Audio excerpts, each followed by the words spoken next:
Jésus n'aime aucun Chinois, car non seulement on trouve très peu d'églises en Chine, mais les autorités chinoises ont fait démolir plusieurs d'entre elles. Elles continuent d'ailleurs à poursuivre les démolitions d'églises. Pourtant, cela n'a pas empêché la Chine de se développer jusqu'à dominer l'économie mondiale. La Finlande a l'économie la plus stable dans le monde aujourd'hui. Il y a moins de 20 églises en Finlande. La Suisse a la seconde économie la plus stable dans le monde entier. Toute la Suisse compte moins de 30 églises. Le Danemark est la troisième économie la plus stable au monde. Il y a environ 23 églises au Danemark. En Europe et en Amérique, les églises sont transformées en bibliothèques, en entreprises. Celles qui résistent encore sont fréquentées surtout par les Noirs et les vieux blancs.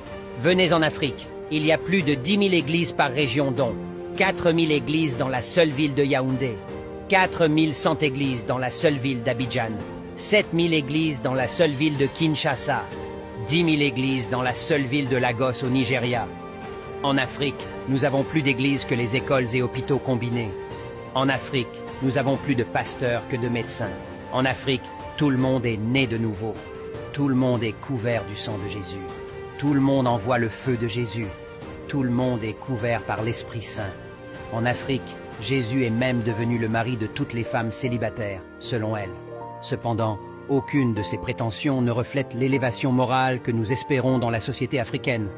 Nous, les Africains, sommes parmi les plus paresseux, les plus trompeurs, les plus corrompus, les plus hypocrites, les plus haineux, avec les hommes les plus infidèles de la planète, avec tout notre Jésus et l'Esprit Saint.